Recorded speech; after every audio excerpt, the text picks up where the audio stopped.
Крушение парома «Меркурий-2» в Каспийском море.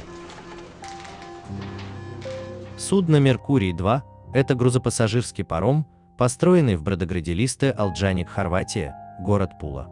Спущен на воду в 1984 году, приписан в Баку, владелец судна State Caspian Shipping Company, Азербайджан. Затонул 22 октября 2002 года. 21 октября судно «Меркурий-2», в 3 часа дня выполняющий регулярный рейс, покинул казахстанский порт Актау и взял курс на порт приписки Баку. «Меркурий-2» был загружен не полностью. Вместо возможных 35 вагонов на борт приняли 16 цистерн с нефтью, 1 вагон с потребительским грузом и 8 пассажиров. К тому же немного штормило, но метеосводка не обещала серьезных проблем. Паром водоизмещением 8800 тонн, длиной в 155 метров и шириной в 18 метров справлялся и с более сложной погодой. Так или иначе, но капитан судна Джафарага Иманов принял решение выходить в море. А через пару часов налетел ураганный ветер. Как позже подтвердит метеослужба, к утру его скорость составляла 27 метров в секунду, а высота волны достигала 6,5 метра. Электрик Эльчин Исмайлов рассказал, что за многие годы работы в море случалось попадать в шторм и похлеще. Позавтракав, заступил на вахту. В 10 часов поступил вызов из пассажирского отсека, в одной из кают отключился свет.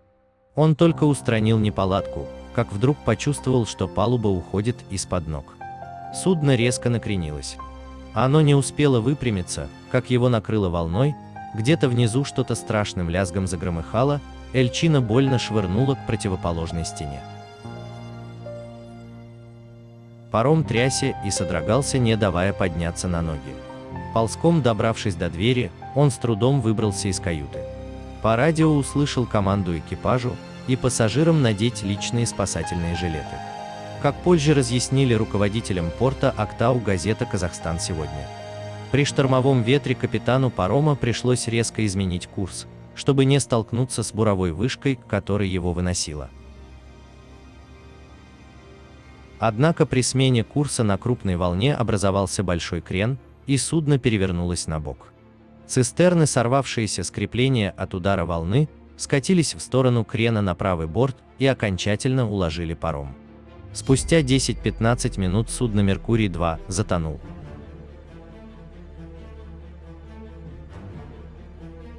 Электрик Эльчин, успевший натянуть спасательный жилет, был к тому времени уже в воде. В первые минуты, когда налетавшая волна зашвыривала его на самый гребень, он еще мог видеть лежащий на боку борт. А потом и он исчез. Вокруг в бушующем море барахтались люди, члены экипажа и пассажиры. Хотелось держаться ближе друг к другу, не удавалось. Вал за валом, накатываясь, раскидывал кого куда. В какой-то момент Эльчин понял, что никого рядом нет. Только откуда-то издали сквозь рев и стон ветра и волн все еще слабо доносились чьи-то крики о помощи. А потом и их не стало слышно. Эльчин находился в воде почти 6 часов. От холода сводило конечности. Чтобы согреться и разогнать кровь, он плыл энергично как мог, работая руками и ногами. А потом, когда казалось уже не осталось сил, где-то среди волн мелькнул силуэт приближающегося судна. К тому времени он находился в воде, температура которой в это время составляла 14-15 градусов. Еще 15-20 минут, рассказывал Эльчин Исмайлов уже в больнице, больше, наверное, я бы не выдержал.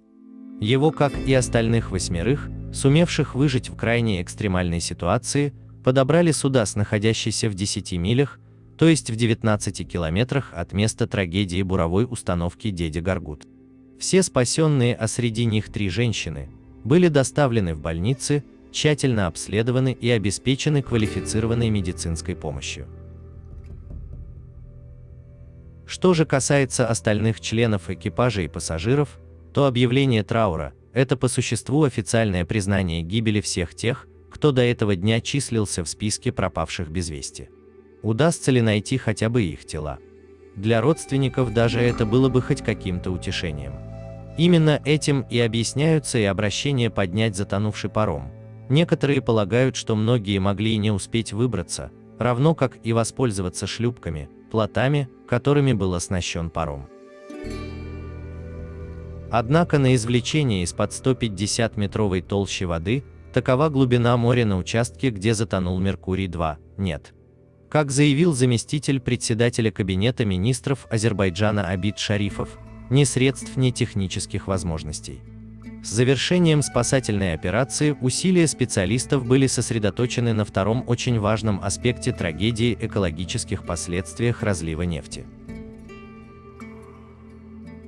Масштабы, по мнению побывавшего на месте с экспертами своего ведомства министра природных ресурсов и экологии Гусейна Багирова, серьезных опасений на то время не вызывали.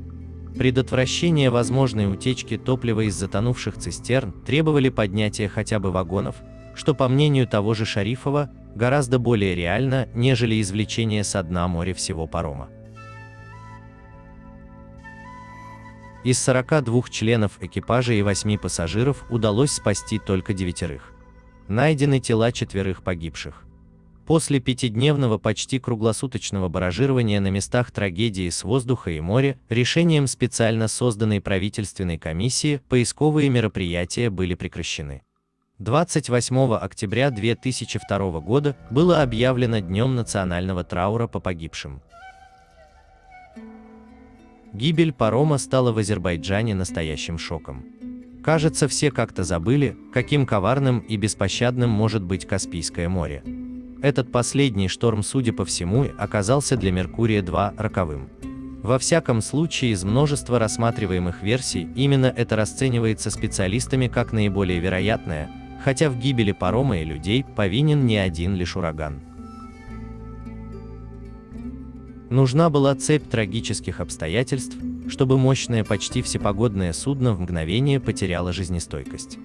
Было отмечено, что согласно закону об охране труда, семьям моряков, погибших на работе, единовременно выплачивалась сумма, равная определенному коэффициенту всей зарплаты, которую работник должен был получить по выходу на пенсию. По свидетельству представителей КЭСПа, точное место катастрофы неизвестно, однако есть все основания полагать, что паром затонул ближе к побережью Казахстана. Плохие погодные условия затрудняли в то время доступ спасателей к месту катастрофы. По некоторым данным, на борту парома могло быть около 2000 тонн нефти. Судно «Меркурий-2» все еще покоится в глубинах Каспийского моря. На сегодняшний день попытки вытащить этот паром из воды не увенчались успехом. В резервуаре парома все еще находится около 2000 тонн нефти, и морская вода проникает в металл каждый год.